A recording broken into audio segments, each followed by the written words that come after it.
So hello बच्चों, welcome back. बच्चा यहाँ पे अपने करने वाले हैं सिंपल हार्मोनिक मोशन और वेव मोशन के सारे सवाल जो आपसे पूछे गए थे जेईई मेन 2023 अप्रैल अटेम्प्ट में। सबसे पहले आप क्या करेंगे, इस प्रिंटेबल फॉर्मेट की पीडीएफ को डाउनलोड करके प्रिंट मार के आप इसे ना टाइम बाउंड मैनर में बच्चा सॉल्व करेंगे। अब तो सीरियस हो जाने का समय आ गया है। समय के साथ आप इसे टाइम बाउंड मैनर में सॉल्व करने की प्रैक्टिस डालें। सर ये प्रिंटेबल फॉर्मेट का पीडीएफ हमें कहां से मिलेगा? तो लिंक आपको यहां पे डिस्क्रिप्शन बॉक्स में है। हमारे टेलीग्राम चैनल पे इसको टाइम टू टाइम अपडेट कर दिया जाता है, so please check it out. Right, 12 question SHM में है, 12 क्वेश्चन वेव मोशन में है, यानी कि ऑन एन एवरेज आप कह सकते हैं कि आपको एक सवाल पूछा जा रहा है एक शिफ्ट में, ऑन एन एवरेज। ठीक है, सिर्फ 2023 अप्रैल ही नहीं, यहां पे हमने बहुत सारे पीवाईक्यूज किए and that to every question बहुत डिटेल में डिस्कस किया है। चाहे वो एसएचएम का आपका 2020 का सवाल हो, एसएचएम का 2021 का हो, आपका जून जुलाई हो, या फिर आपका जनवरी अटेम्प्ट का 2023 का जनवरी अटेम्प्ट हो। एसएचएम का जो प्लेलिस्ट का लिंक है वो आपको डिस्क्रिप्शन बॉक्स में है। So we have created a chapter wise playlist link. आपको उस प्लेलिस्ट को बस खत्म करना है और आपका चैप्टर बहुत अच्छे तरीके से सिक्योर होता चला जाएगा when it comes to this kind of problem practice, जो कि आपके लिए बहुत एसेंशियल है। वेव मोशन का भी हमारे पास बहुत सारे पीवाईक्यूज है, go and check them out. ठीक है, चलिए अब हम लोग सेशन को शुरू करते हैं और एसएचएम की सबसे पहले हम लोग यहाँ पे सॉल्विंग करते हैं। एसएचएम में आपको 12 सवाल पूछे गए थे, ध्यान से देखिएगा। ज्यादातर सवाल आपको अप्रैल अटेम्प्ट में फॉर्मूला ओरिएंटेड थे, कुछ कुछ सवाल में आपको थोड़ा बहुत सोचना पड़ सकता था। ये सवाल आपको क्या कहता है कि भैया आपके पास यहाँ पे एक K2 स्प्रिंग है, ये वाला स्प्रिंग कांस्टेंट K1 है और ये ब्लॉक आपके पास M है। The spring constants of the two springs are K1 and K2. The time period of oscillation of mass M is how much?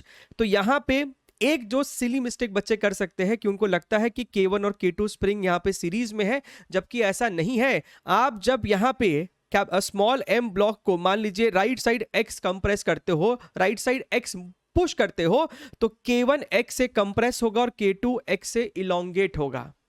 Right, जिस कारण से ये जो ब्लॉक M है, ये जो ब्लॉक आपका M है, K1 के कंप्रेस होने पे K1 फोर्स ऐसे लगेगा और K2 के इलोंगेट होने पे आपको K2x फोर्स ऐसे लगेगा, यानी कि ये दोनों फोर्स आपको सेम डायरेक्शन में ही लग रहा है। तो ये कहीं ना कहीं आपने पैरेलल के डेरिवेशन में ऐसा देखा होगा। तो ये दोनों स्प्रिंग बेसिकली आपको पैरेलल में है, और जब आपको स्प्रिंग पैरेलल में होता है तो हमारा जो K इफेक्टिव या फिर जो K इक्विवेलेंट हो जाएगा that is simply your K1 plus K2। तो सर यहां पर जो टाइम पीरियड हो जाएगा that is 2 pi under root of mass upon K effective या फिर K इक्विवेलेंट, जो कि मेरे पास K1 प्लस K2 है इस पर्टिकुलर क्वेश्चन में, यानी कि sir third is the correct one. ठीक है, अगर ये स्प्रिंग आपको ऐसे लगा होता, ऐसे इस प्रकार से, तब आप कहते कि हाँ सर ये दोनों स्प्रिंग जो है सीरीज में है, तो आपका जो K इक्विवेलेंट है वो K1 K2 upon K1 plus K2 हो जाता। राइट, तो छोटी छोटी बातों का अपने को ध्यान रखना है। क्वेश्चन नंबर 2 को चलिए ध्यान से देखिए। ये एक ऐसा सवाल है जो अगर किसी बच्चे ने इसको अटेम्प्ट किया था तो हो सकता है कि कुछ स्लाइट मिस्टेक हुई हो। ध्यान से देखिए, a simple pendulum with a length 100 centimetre and bob of mass 250 gram is executing simple harmonic motion of amplitude 10 centimetre. अब यहां पे ध्यान से देखिएगा, आपको जो यहां पे पेंडुलम दिया है ना, आपको जो यहां पे पेंडुलम दिया है, इसका आपको एंगुलर डिस्प्लेसमेंट नहीं दिया है, आपको यहां पे इसका ये लीनियर डिस्प्लेसमेंट ही दिया हुआ है एम्पलीट्यूड के टर्म्स में। अब मेरी बात को समझिएगा, ये आपको पेंडुलम इस प्रकार से बेसिकली ऑसिलेट कर रहा है टू एंड फ्रो, ये इस प्रकार से आपको ऑसिलेट कर रहा है। बढ़िया है सर, बहुत ही बढ़िया है। आपको जो ये लेंथ है पेंडुलम का दैट इज योर 100 सेंटीमीटर, बोले तो 1 मीटर, और आपको जो एम्पलीट्यूड है वो है 10 सेंटीमीटर। Right, 10 centimetre. सो देखा जाए तो आपको ये डिस्टेंस दे रखा है, आपको जनाब ये वाली दूरी दे रखी है इस क्वेश्चन में, इस प्रश्न में आपको ये दे रखा है 0.1 मीटर, और ये वाला आपके पास 1 मीटर तो है ही। ठीक है, ये आपका पॉइंट ऑफ सस्पेंशन है, ये इसका पोजीशन ए हो गया, ये इसका पोजीशन बी हो गया है। बढ़िया है सर। हमसे क्या पूछ रहा है? The maximum tension in the string is found to be this much. देखिए, टेंशन धागे में मैक्सिमम कब होगा? बॉटम मोस्ट पॉइंट पे। जब ये आपको इस प्रकार से ऑसिलेट कर रहा होता है ना, ये अभी नीचे की तरफ गिरेगा। जब ये आपको मीन पोजीशन से पास करता है तब इस बॉब की जो वेलोसिटी होगी वो आपको मैक्सिमम वेलोसिटी होती है, और वेलोसिटी जितनी ज़्यादा होगी उतना ही ज़्यादा आपका धागे में इस सिचुएशन में टेंशन होगा। क्यों? अगर आप इसका एफबीडी बनाएंगे तो ऊपर की तरफ टेंशन, नीचे की तरफ जनाब इस पे mg लग रहा होगा, ये टेंशन है, ये mg है। तो आप यहाँ पे इक्वेशन बनाओगे T minus M G is equal to M V square divided by length, right, M V square by R centripetal force. तो यहां से आपको टेंशन की वैल्यू निकल के आती है mg plus M V square by L. अब सर सवाल उठता है कि इस v की वैल्यू कितनी है, जो यहां पे हमने v लिखना है उस v की वैल्यू कितनी है, इसको चुपचाप से पहले v ही लिखो, ठीक है। तो देखिए एक तरीका इसको सॉल्व करने का क्या होगा कि आपका जो ये v होगा ना, जैसे आप लिखते हो ना लीनियर एसएचएम में v is equal to omega A, right, mean position पे ये आपको ओमेगा इनटू एम्पलीट्यूड होता है, तो आप यहां पे बिल्कुल वैसा ही कर सकते हैं, राइट। ये लेंथ के कंपैरिजन में ये आपको बहुत ही छोटा सा एक एम्पलीट्यूड है, ठीक है। So v is equal to omega A आप इस v के लिए लिख सकते हैं, जहां पे ओमेगा आपको कितना हो जाएगा, right, what is the angular frequency under root G by L.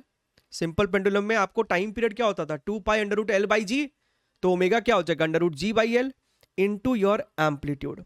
तो अगर हम इसी फॉर्मूले को यहां पे डाल दें तो ये हो जाएगा आपको M G plus M by L times V square, यानी कि सर इसका स्क्वायर करो आप, सो ये हो जाएगा G by L times your amplitude का स्क्वायर। तो सर अगर यहाँ पे हम ध्यान से देखें तो एम जी 1 प्लस एम्पलीट्यूड का स्क्वायर अपॉन एल का स्क्वायर, एल का स्क्वायर। सो इसमें आप डेटा को सब्स्टिट्यूट कीजिए, आपका जो आंसर है वो निकल के आ जाएगा। आप क्या तो इसे इस तरीके से सॉल्व कीजिए, या फिर आप यहां पे लगा दीजिए energy conservation to find the value of v, है ना। आपका ये एंगल देखिए, ये मेथड तो है ही, मैं एक और मेथड बता रहा हूं कि सर ये जो आपका एंगल है थीटा है ठीक है सर, आपका जो बॉब है हमें ये v चाहिए तभी ना हम यहाँ पे v को पुट कर पाएंगे। आपकी जो सर ये बॉब है वो यहां से यहां तक घूम के आ रही है, तो यहां पे तो इसकी स्पीड सर 0 है और यहां पे इसकी स्पीड v है। So sir it has lost some gravitational potential energy, it will gain some kinetic energy. So sir the gain is equal to half mv square and the loss is equal to mg l 1 minus cos theta। क्या ये लिखना आता है अपने लोगों को, क्या ये लिखना आता है सर? ये ना हाइट में लॉस हुआ है, यही तो होगा mgh, तो ये जो h है वो तो l into 1 minus cos theta होगा ना रे बाबा। यहां से लेके यहां तक l है और यहां से लेके यहां तक क्या है, l cos थीटा है, ये भी तो l ही था, तो l cos थीटा कितना हो जाएगा, ये वाली चीज। तो लिखा हमने यहाँ पे इस प्रकार से, लिखा हमने इसको यहाँ पे इस प्रकार से। हमें चाहिए M V square by L, तो इसको बनाओ M V square by L, तो 2 आपका उधर चल जाएगा। So this becomes your how much, 2 mg 1 minus cos theta, 1 minus cos theta. Now if you look here very very carefully, 1 minus cos theta is how much? आपके पास है ना यहाँ पे साइन थीटा है, थीटा है ये वाला परपेंडिकुलर, ये वाला आपका हाइपोटेनस, तो 0.1 बाई 1 आपके पास यहाँ पे साइन थीटा है, तो आप कॉस थीटा को कन्वर्ट कर सकते थे साइन थीटा में, that is equal to 1 minus your sine square theta का पावर हाफ, पावर हाफ। तो इस प्रकार से आपने ये M V square by L को यहाँ पे रिप्लेस कर देना है, और फिर साइन स्क्वायर थीटा की जगह आप जब इसकी वैल्यू को सब्स्टिट्यूट करोगे फिर आप उसके बाद एक और अप्रोक्सीमेशन लोगे, that is your binomial approximation. तो आपका कहीं ना कहीं घूम फिर के ना यही वाला रिजल्ट निकल के आएगा करके दिखा दूं क्या?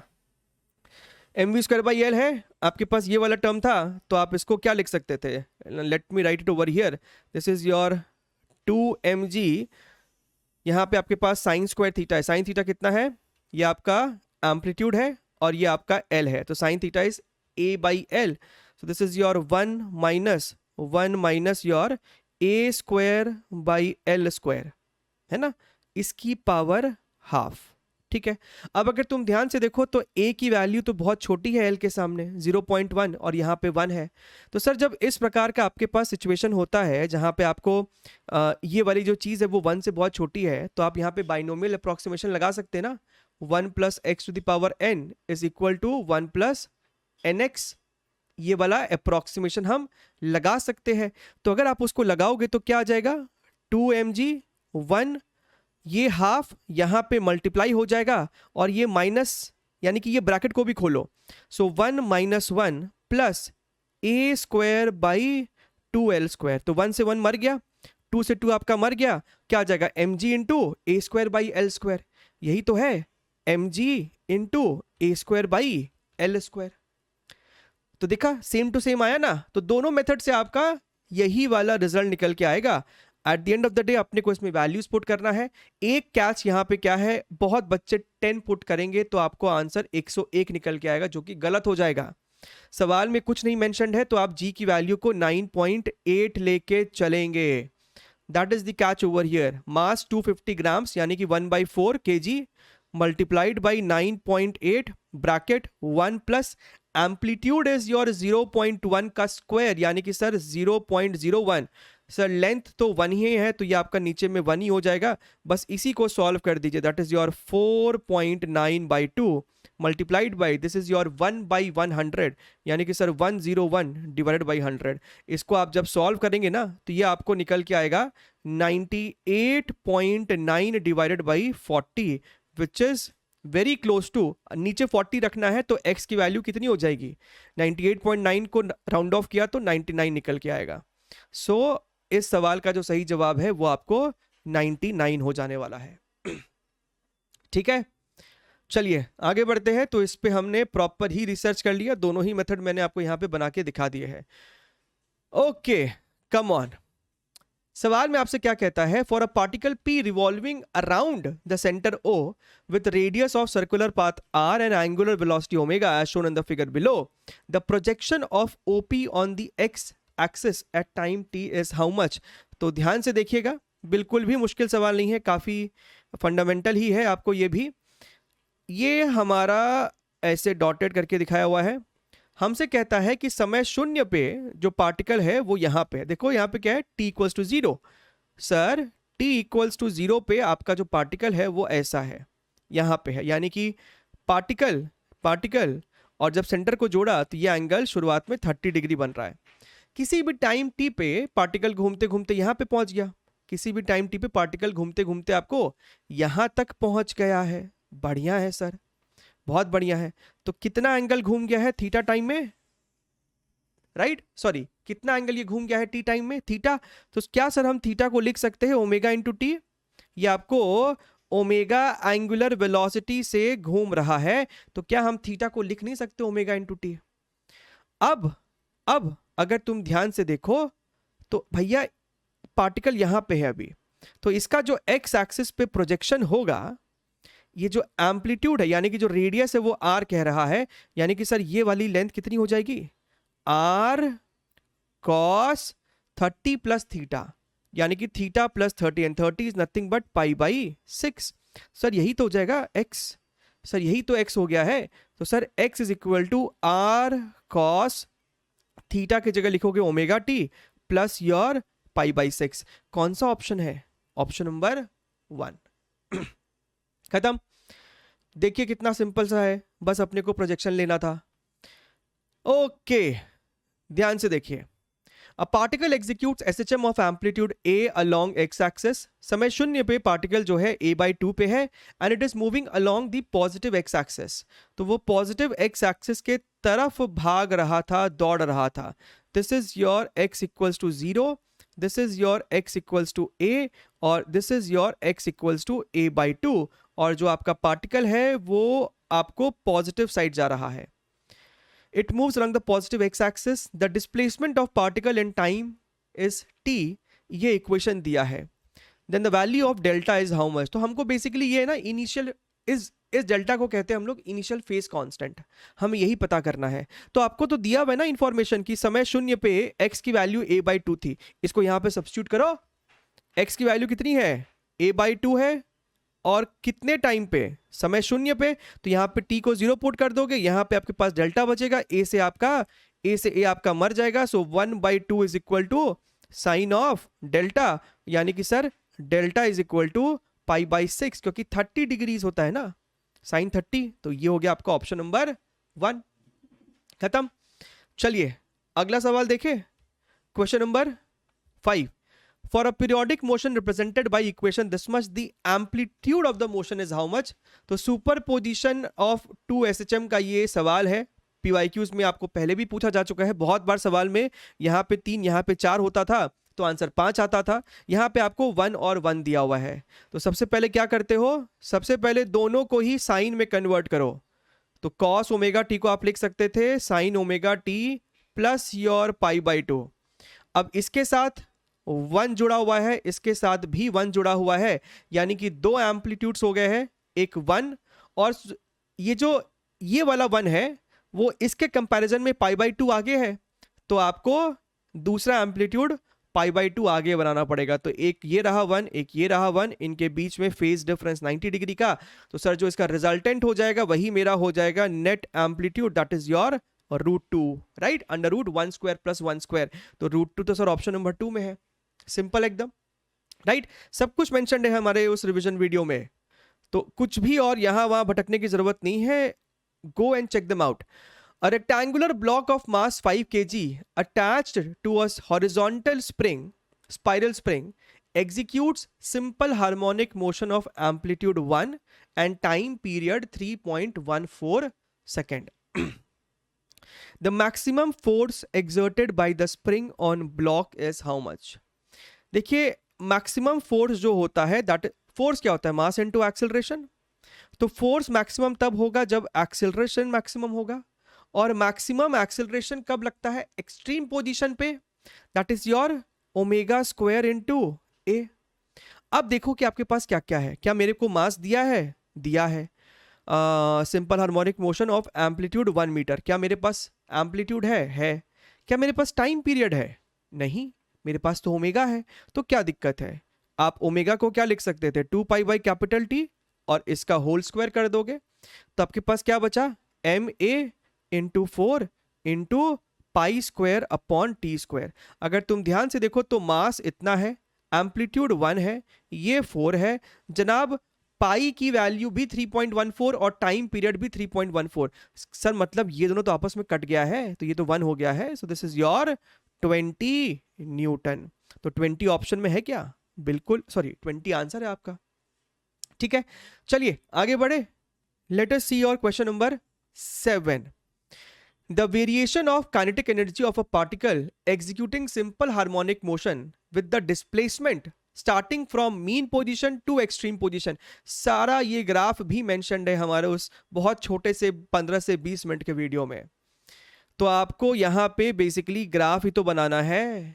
Kinetic energy is equal to your half mv², right, और आपका v² क्या होता है, v² is your ω² a² minus your x²। तो साफ साफ दिख रहा है कि ये जो ग्राफ होगा ये आपको इन्वर्टेड पैराबोला होगा, इन्वर्टेड पैराबोला होगा। तो SHM का अगर ये पॉजिटिव एम्पलीट्यूड है, ये नेगेटिव एम्पलीट्यूड है, तो कंप्लीट ग्राफ आपको ऐसा बनेगा, है ना। ये आपको x वर्सेस काइनेटिक एनर्जी है, और दिखता भी है ना भैया, मीन पोजीशन पे काइनेटिक एनर्जी मैक्सिमम, एक्सट्रीम पे स्पीड 0 होता है तो मिनिमम है। लेकिन हमको जो ग्राफ बोला, हमको बोला कि सिर्फ मीन से पॉजिटिव एक्सट्रीम तक का बनाओ, यानी कि आपको सिर्फ आधा ही ग्राफ बनाना था इस पर्टिकुलर क्वेश्चन में, which is your option number 4, ठीक है। आगे जाके ऐसा एक और सवाल आएगा, है ना, ध्यान से देखिएगा क्या बोला इस क्वेश्चन में। हमसे कहता है a particle is executing simple harmonic motion, the ratio of potential energy and kinetic energy, right, ratio of potential energy and your kinetic energy of the particle when its displacement is half of its amplitude। तो जब x is equal to a/2 है उस समय इनका ratio कितना है। तो भैया पोटेंशियल एनर्जी का इक्वेशन होता है आपको हाफ m ω² x², ठीक है, और आपका जो काइनेटिक एनर्जी होता है वो अभी अभी हमने देखा half m ω² a² minus your x²। तो अगर हम यहाँ पे ध्यान से देखें, आपका हाफ m ω², हाफ m ω² मर गया, x की वैल्यू कितनी थी a/2, तो ऊपर हो जाएगा a² / 4 divided by a² minus A square by 4। तो सर ऊपर में अपने पास है ए स्क्वायर बाई 4 और यहाँ पे अपने पास है 3a स्क्वायर बाई 4। तो क्या ये अपने को 1:3 ला के नहीं दे रहा है? 1:3। देखिए ये सारे इक्वेशंस आपको अगर याद रहेंगे ना तो आपकी स्पीड सॉल्विंग हो सकती है, right. I am not saying कि इसको डिराइव कर पाना कोई मुश्किल बात है, मतलब इसको डिराइव तो क्या ही करोगे, आपको v का तो फॉर्मूला पता ही है, v is equal to your omega under root A square minus x square. तो वहां से आप हाफ एम वी स्क्वायर लिखते हो, राइट। और ये आपका हो जाता है पोटेंशियल एनर्जी। पोटेंशियल एनर्जी क्या हो जाएगा? टोटल एनर्जी, उसमें से काइनेटिक एनर्जी सब्ट्रैक्ट कर दोगे तो आपको फिर यही निकल के आ जाता है, राइट। तो जितना आपको ध्यान में रहेगा उतनी जल्दी आप प्रॉब्लम्स को इफेक्टिवली सॉल्व कर पाओगे। कहता है कि which graph represents the difference between the total energy and potential energy. देखो क्या मतलब चालाकी किया है, इनको लगा कि बच्चे समझ नहीं पाएंगे, घुमा के पूछ रहे हैं कि काइनेटिक एनर्जी का ग्राफ बनाओ। क्या पूछा? Difference between total energy and potential energy. तो भाई साहब टोटल एनर्जी में से अगर आप पोटेंशियल एनर्जी को सब्ट्रैक्ट करोगे तो बचेगा तो काइनेटिक एनर्जी ही। सो बेसिकली आपको कह रहा है कि काइनेटिक एनर्जी वर्सेस एक्स का ग्राफ कैसा दिखेगा। तो वो तो अभी अभी हमने देखा था, उल्टा पैराबोला होता है ऐसा वाला, मीन पोजीशन पे मैक्सिमम और एक्सट्रीम्स पे जीरो, और शेप ऐसा होगा, ऐसा लीनियर शेप नहीं होगा, है ना, क्वाड्रेटिक होता है इक्वेशन इसका। खत्म है। चलिए बात करते हैं अपने यहाँ पे क्वेश्चन नंबर 10 की। At a given point of time the value of displacement of a simple harmonic oscillator is given by this much. तो हमसे कहता है कि at given time, at time t equals to t, किसी time पे y जो है that is your a cos 30 degree, यानी कि सर a इंटू रूट 3/2, ये पार्टिकल का पोजीशन था। इफ एम्पलीट्यूड इज 40 सेंटीमीटर, कहता है कि एम्पलीट्यूड आपको 40 सेंटीमीटर है, बोले तो सर 4/10 है ना, यानी कि sir 2/5 metre. And kinetic energy at that time is 200 joule, यानी कि जब पार्टिकल का पोजीशन इतना है उस क्षण पार्टिकल का जो काइनेटिक एनर्जी है वो जनाब 200 जूल्स है। The value of force constant is this much. तो x की वैल्यू हमसे पूछ रहा है। सो बेसिकली ये चीज क्या है, ये आपको k है, जो आपका फोर्स कांस्टेंट होता है ना k, ये कह रहा है हमसे, ठीक है। सर कैसे निकालेंगे force constant, how to find sir force constant? देखिए आपका जो एंगुलर फ्रीक्वेंसी होगा that is equal to your under root of force constant upon mass, ठीक है। यानी कि sir omega square m is equal to your force constant. अब देखिएगा काइनेटिक एनर्जी जो आपको होती है that is equal to your half M V square, और वी स्क्वायर का मतलब है A square minus your x square. तो क्या सर हमको दिख रहा है 2 यहां जाएगा तो ये आपको हो जाएगा 400 इज इक्वल टू, मास हमें दिया हुआ है क्या? नहीं दिया हुआ है, तो मास को m रहने दो। या फिर एक काम करो, m ओमेगा स्क्वायर क्या है? m ओमेगा स्क्वायर ही तो k है, तो यहां पे k लिखो, right, multiplied by a square, और a की वैल्यू कितनी है 2/5, तो ये आपको कितना हो जाएगा 4/25 माइनस एक्स स्क्वायर। तो यहां पे x की जगह बेसिकली y तो होगा भैया, मीन पोजीशन से दूरी यहां पे y के टर्म्स में दिया हुआ है, यानी कि आपका जो x है वही है a बाई रूट 3/2। तो स्क्वायर किया तो a स्क्वायर भी तो हो जाएगा, यानी कि सर एक तो 4/25 मल्टीप्लाइड बाई रूट 3/2 का स्क्वायर हो जाएगा 3/4, ठीक। सो 4 यहां से आप कॉमन लेके यहां पे आप इसको 100 बना दोगे, 25 को कॉमन लेके LHS में भेजोगे तो ये आपको 2500 हो जाएगा, k multiplied by 1 minus your 3/4। तो यहां से आपको k की वैल्यू दिखेगी 4 इंटू 2500, यानी कि sir 10,000, which means 10 to the power 4, जिसका मतलब यहां पे सर x की वैल्यू कितनी हो जाएगी, आपको 4 हो जाएगी, ठीक है। तो बस थोड़ा सा मैन्युपुलेशन इसमें करना था और कुछ नहीं। Okay sir. A particle executes SHM of amplitude A. The distance from the mean position when its kinetic energy becomes equal to its potential energy. तो ये आपको इसका तो रिजल्ट भी बच्चों को याद रहता है, PYQ में आपको ये पूछा भी जा चुका है। तो हमसे पूछता है कि find x for which kinetic energy is equal to your potential energy. तो बस दोनों को इक्वेट कर दो आपस में। What is your kinetic energy? Half m omega square a square minus x square. What is potential energy? Half m omega square x square. तो यहां से आपका ये जो half m omega square, half m omega square ये मर गया, this is your a square is equal to your 2x square, यानी कि sir x is equal to a by root two. देखिए होने को तो plus minus a by root to होना चाहिए, लेकिन ऑप्शन में सिर्फ पॉजिटिव साइड का ही दे रहा है, तो ऑप्शन नंबर 3 इसका सही जवाब हो जाएगा। ठीक है, ओके 12th नंबर क्वेश्चन देखते हैं। In a linear simple harmonic motion restoring force is directly proportional to the displacement. ये बिल्कुल सही स्टेटमेंट है। एसएचएम में तो आपका ये जो फोर्स होता है वो एक्स के प्रोपोर्शनल ही होता है। The acceleration and displacements are opposite in direction.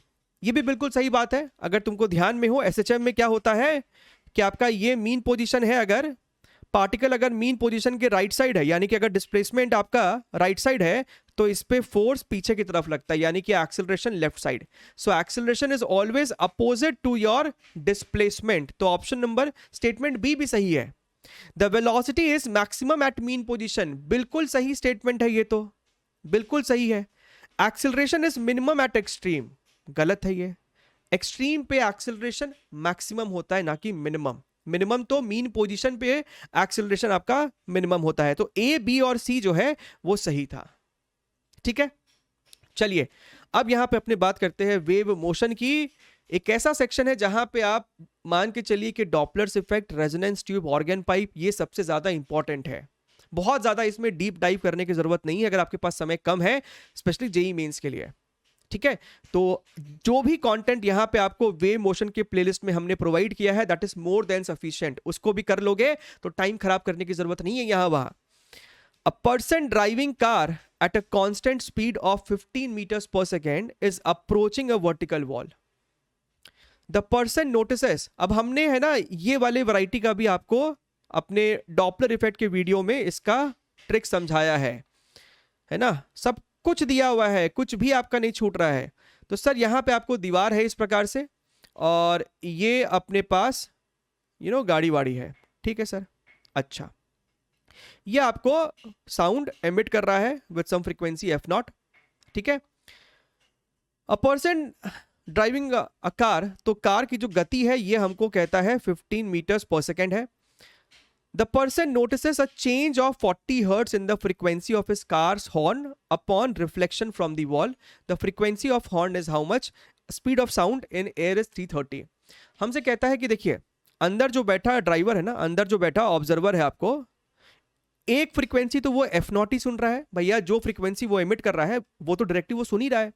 और एक फ्रीक्वेंसी वो क्या सुनेगा, ये साउंड जाएगा दीवार से टकरा के आपको वापस लौटेगा, फिर वो साउंड उस ऑब्जर्वर ने दोबारा सुना।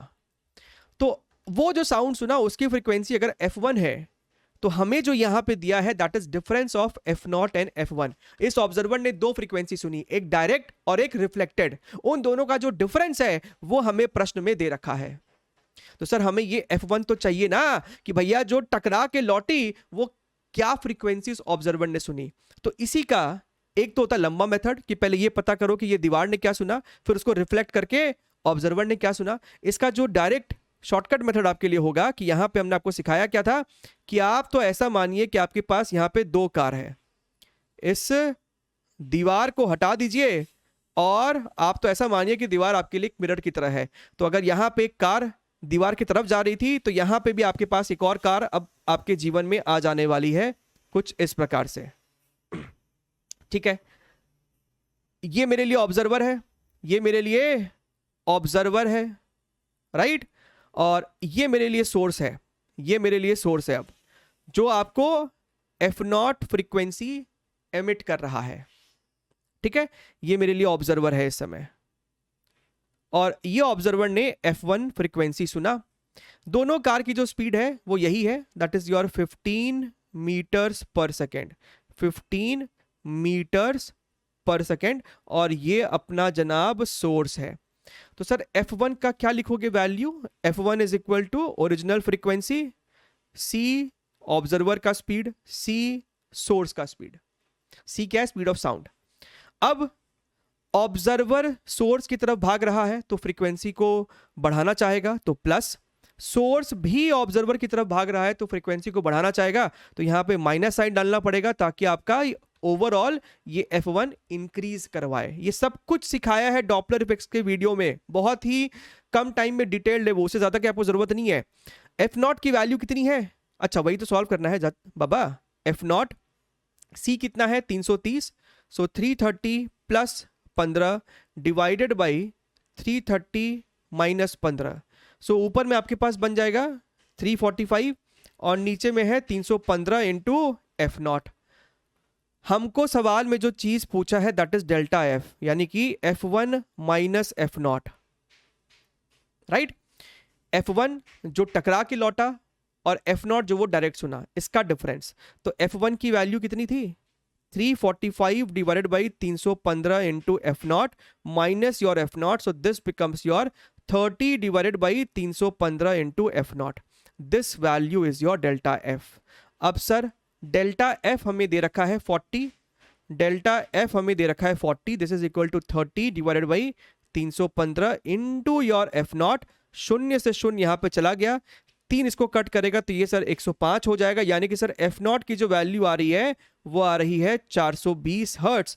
तो सर इस सवाल का सही जवाब अपने को 420 हो जाता है।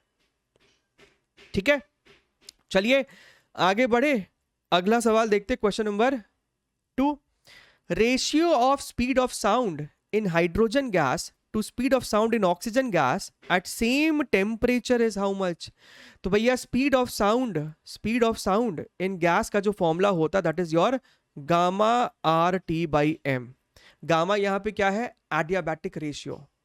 सर गामा जो होता है वो आपको कहीं ना कहीं डिग्री ऑफ फ्रीडम पे डिपेंड करता है। सर ये भी हाइड्रोजन गैस यानी कि डायटोमिक, ये भी ऑक्सीजन गैस डायटोमिक। सर इसका मतलब दोनों का गामा सेम है और दोनों ही गैसेस में टेम्परेचर भी सेम है, तो गामा भी कांस्टेंट, R तो कांस्टेंट, टेम्परेचर भी कांस्टेंट, यानी कि जो आपका स्पीड है वो आपके मास के अंडर रूट M के प्रोपोर्शनल है। ठीक है, इनवर्सली है लेकिन अंडर रूट M है। The ratio of speed of sound in hydrogen gas to this much. तो sir hydrogen gas upon oxygen gas, तो सर ये मासेस का रेशियो का अंडर रूट वो भी इस प्रकार से होना चाहिए। ऑक्सीजन की मास कितनी हो जाएगी, मॉलिक्यूलर मास, इसको ग्राम्स में ही रहने दो क्योंकि रेशियो है, तो सर ये 32 और ये 2 यानी कि 16 का रूट कितना हो जाएगा 4:1। So option number 1 is the correct one. ठीक है, चलिए अगला प्रश्न देखते हैं यहां पे अपने क्वेश्चन नंबर 3। देखिएगा, the engine of a train moving with a speed of 10 meters per second towards a platform sounds a whistle at a frequency 400 hertz. The frequency heard by passenger inside the train is how much?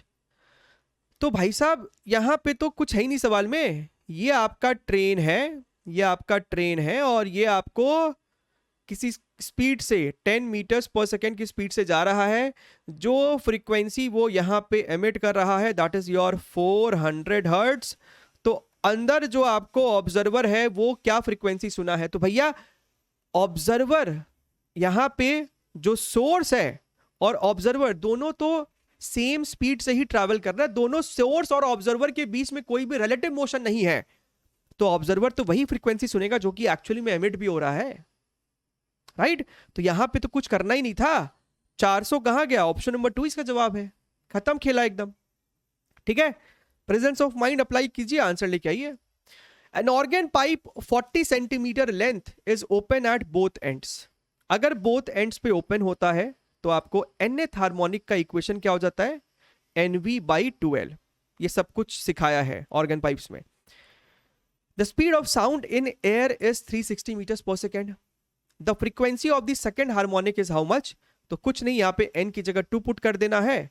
So frequency of second harmonic is equal to 2 divided by 2 multiplied by speed of sound is 360 और length जो है वो 40 centimetre है, यानी कि 40/100 कर देंगे। सो 2 से 2 मर गया, 40 से ये कट किया तो 9, यानी कि sir 900 hertz is the correct answer, 900।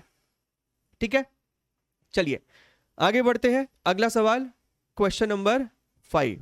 तो स्टैंडिंग वेव्स या फिर आपका जो ऑर्गन पाइप्स उसमें भी स्टैंडिंग वेव भी बन रहा है, उसके ऊपर काफी सवाल आपको देखने के लिए मिलेंगे।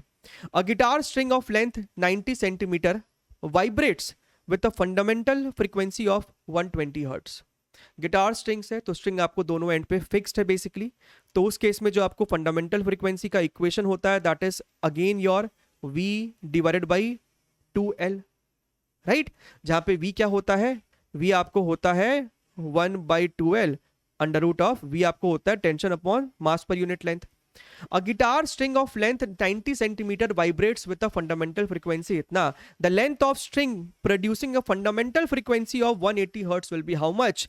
तो जनाब हालांकि यहाँ पे ये नहीं मेंशन किया गया है कि धागे का टेंशन में कोई बदलाव है कि नहीं, कुछ नहीं मेंशन किया गया, तो अब धागे का टेंशन को सेम मानेंगे फिर, राइट। और भैया धागे का मास पर यूनिट लेंथ सेम धागा रखा है तो उसका जो प्रॉपर्टी वो तो सेम रहेगा, आपने बस धागे का लेंथ को चेंज किया है। तो भैया ये वाला टर्म आपका कांस्टेंट है, तो आप कह सकते हैं कि एफ नॉट इंटू एल इस सवाल में बेसिकली कांस्टेंट है, यानी कि पहले केस में एफ की वैल्यू कितनी है 120, लेंथ 90 है, दूसरे केस में एफ की वैल्यू 180 और लेंथ हमें निकालनी है, राइट। क्योंकि हमने यहां पे इसे सेंटीमीटर में छोड़ा है तो आंसर सेंटीमीटर्स में ही निकल के आएगा। This is your 2 and L prime becomes your 60 centimetre. तो खत्म, सेंटीमीटर में आंसर रिपोर्ट करना था, ये आपका जवाब है। क्लियर एकदम। चलिए आगे बढ़े, अगला सवाल देखते हैं, question number 6। A transverse harmonic wave on a string is given by this much, जहां पे x और y x सेंटीमीटर में है, राइट, और y भी सेंटीमीटर में बेसिकली। तो ये सब बातों का ध्यान रखना पड़ेगा। अब समझिएगा, y is equal to a sine omega T plus k x होता है। आपसे पूछा है वेव वेलोसिटी, तो भैया वेव वेलोसिटी का फॉर्मूला क्या होता है, रेशियो ऑफ ओमेगा एंड के। ओमेगा कितना है, ओमेगा है आपका 6। अब देखिए अगर टी सेकंड में है, समझिएगा ये पूरे का जो यूनिट होना चाहिए वो कुछ नहीं होना चाहिए, it should be unitless, dimensionless. इसका मतलब अगर टी सेकेंड्स में था तो ये 6 क्या है, इसका यूनिट क्या रहा होगा, सेकेंड इनवर्स, और होता भी तो है ओमेगा का यूनिट क्या होता है, रेडियंस पर सेकेंड, यानी कि सेकेंड इनवर्स ही तो लिखोगे मिला जुला के। तो ओमेगा की जगह क्या लिखोगे, 6 सेकेंड इनवर्स डिवाइडेड बाई के की जगह क्या लिखोगे, के का फॉर्मूला क्या होता है 2 pi by lambda, 2 pi by lambda, यानी कि सर के की यूनिट होती है आपको मीटर इनवर्स। सर लेकिन यहां पे है ना, क्योंकि x आपको सेंटीमीटर में दिया हुआ है, यानी सर ये भी सेंटीमीटर इनवर्स में है, 0.003 सेंटीमीटर इनवर्स। ये सब छोटी छोटी बातें नहीं ध्यान में रहेंगी तो जीवन में कष्ट हो जाएगा। तो सेंटीमीटर इनवर्स को ऊपर भेजोगे तो सेंटीमीटर, सेकंड इनवर्स को नीचे भेजोगे तो इस प्रकार से। सर ये तो सेंटीमीटर पर सेकंड में आंसर निकल के आया, लेकिन हमें आंसर देना है मीटर्स पर सेकंड में, तो सर ये इसका जवाब हो जाएगा। देखिए सवाल तो बड़ा आसान है, लेकिन एग्जाम के प्रश्न में सिली मिस्टेक करने के चांसेस ऐसे ही सवालों में बढ़ जाते हैं, और फिर बच्चा एग्जाम देके आके बोलता है कि सर सिली मिस्टेक हो गया। सिली नहीं था वो, पाप है वो सब। The equation of wave is given by this much, x और वाई इस बारी मीटर्स में है, स्पीड बताइए किलोमीटर पर आवर में, तो फिर से वही वाला फॉर्मूला है ओमेगा बाई के। तो अगर तुम ध्यान से देखोगे तो टी के साथ जो चीज चिपका हुआ है 160, साथ में अंदर में 2 पाई मल्टीप्लाई भी कर दोगे, सो 2 पाई इंटू 160 ये ओमेगा हो गया है, और के की जगह क्या लिखोगे 2 पाई इंटू 0.5, 2 पाई इंटू 0.5, सो 2 पाई से 2 पाई आपका मर गया है ना, ये आपको ऊपर चला जाएगा। सो यहां से अपने को दिख रहा है 1600/5 मल्टीप्लाइड बाई, ये हुआ है मीटर्स पर सेकेंड, इसको 18/5 से मल्टीप्लाई करोगे तब जाके आपको आंसर निकल के आएगा किलोमीटर पर आवर में, ठीक है। So if I look here very very carefully, 16 into 18 times 100/25, तो सर ये इसको कट किया तो ये 4 हो जाएगा, so this is your how much 64 multiplied by 18। अब इसको तो जनाब मल्टीप्लाई कर ही सकते हो, 1152 किलोमीटर पर आवर आपको ये निकल के आने वाला है, ठीक है। तो यहां पे क्या लिखोगे 1152, ठीक है।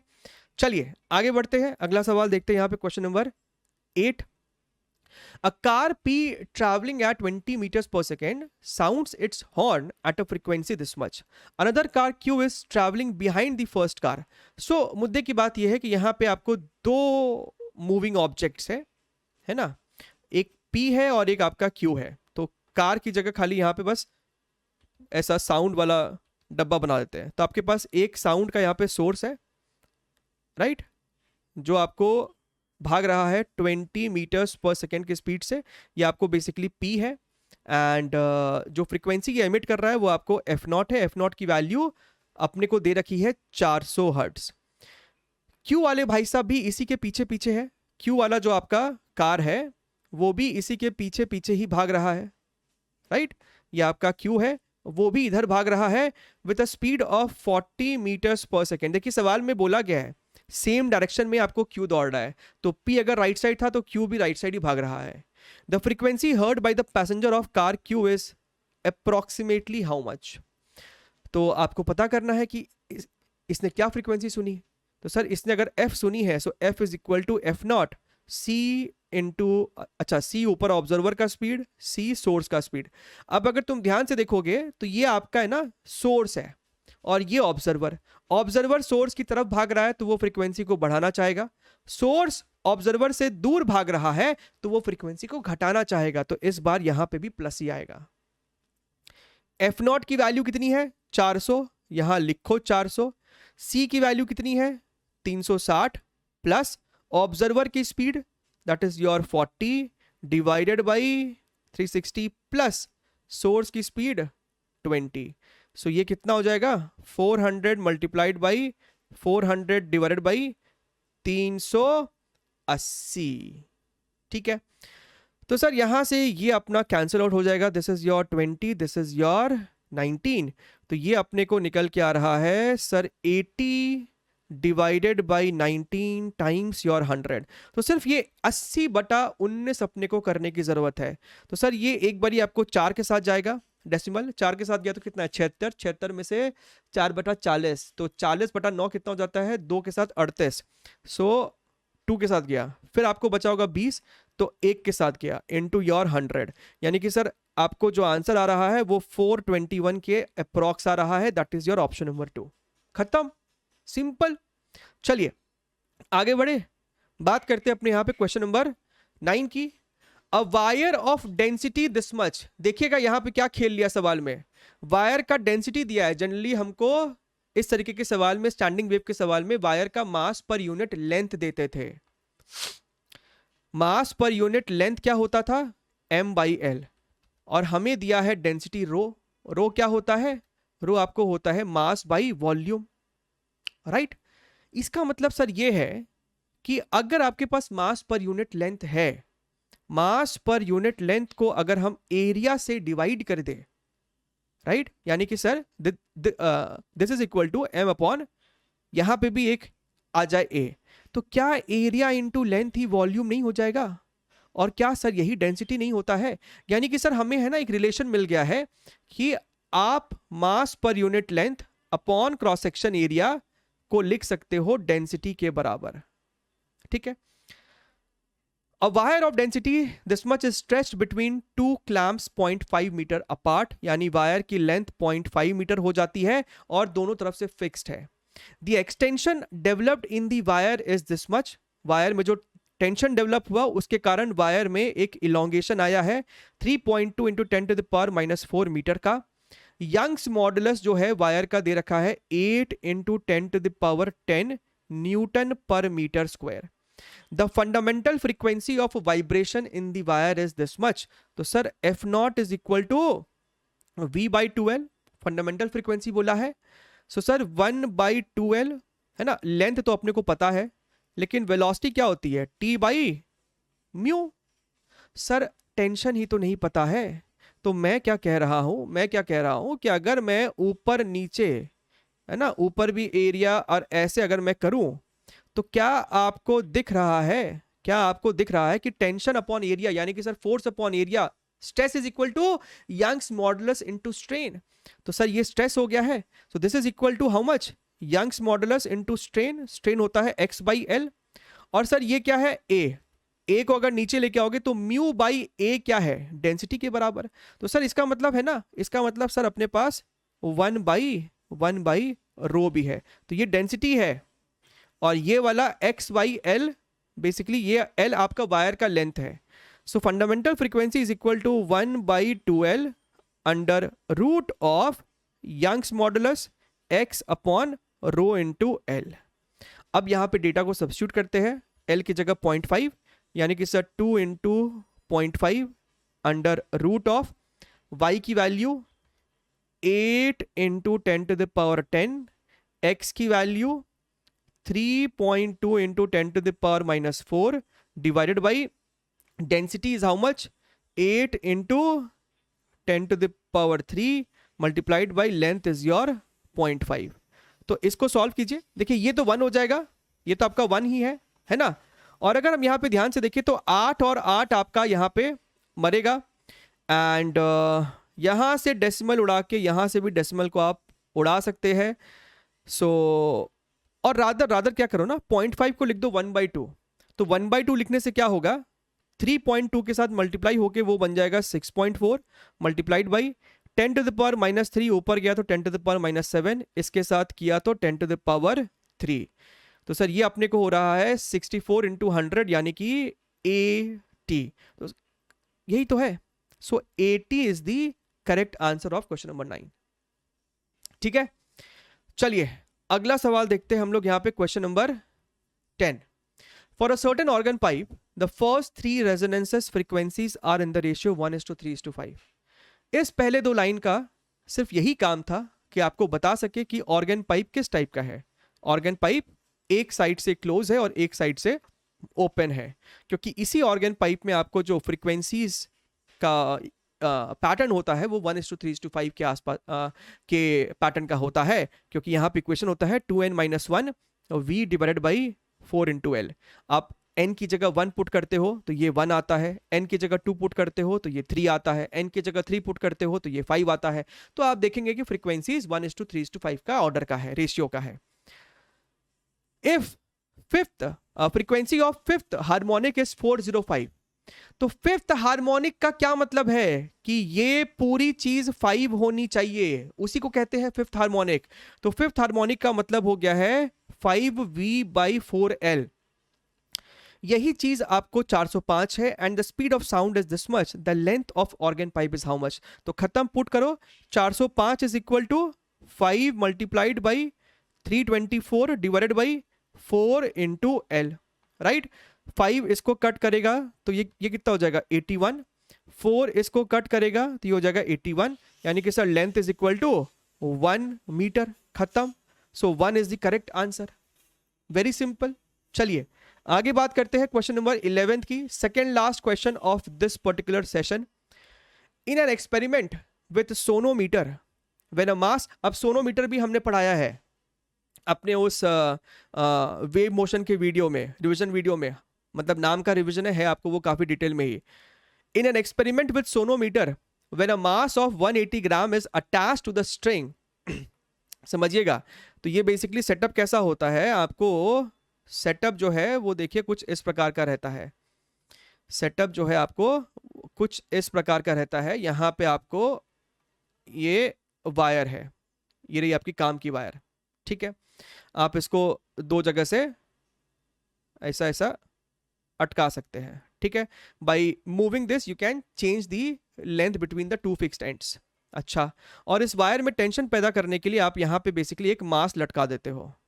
आप यहाँ पे एक मास लटका देते हो, मास चेंज किया तो वायर में टेंशन चेंज हो गया। वायर में टेंशन कितना हो जाएगा, mg के बराबर, ठीक बात है।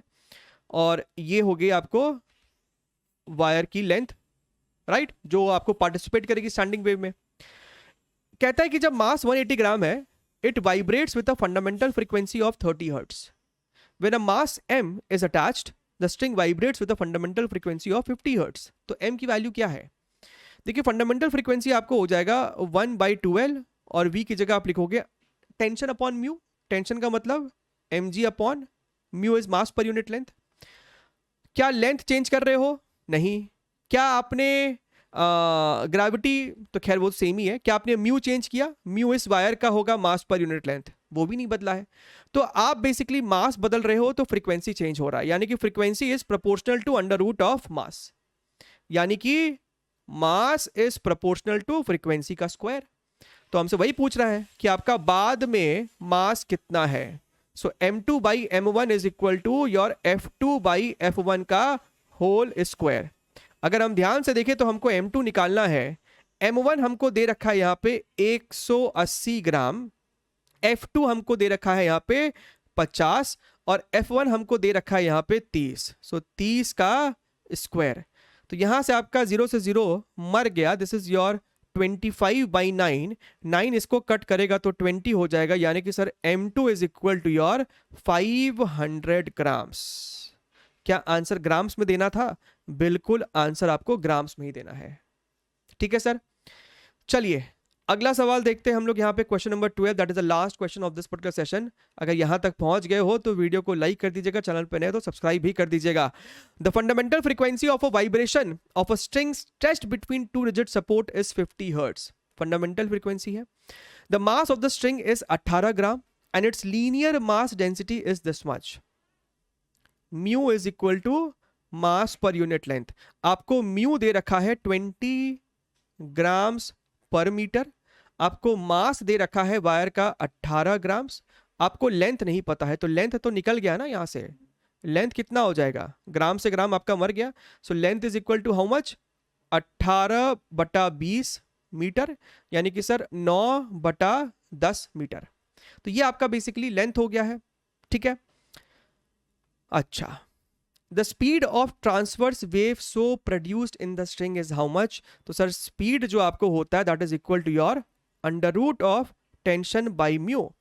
लेकिन हमें यहां पे अगर तुम ध्यान से देखो, आपको फंडामेंटल फ्रीक्वेंसी दिया है, फंडामेंटल फ्रीक्वेंसी इज v/2l, यानी कि सर यहां पे आप स्पीड तो ऐसे निकाल लेते 2f इंटू एल करके।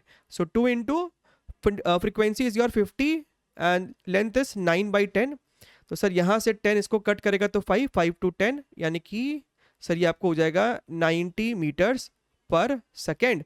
तो 90 इज द करेक्ट आंसर। ठीक है, तो चलिए दैट्स इट, अपने मिलते रहेंगे। Take care, wish you all the very best, bye bye.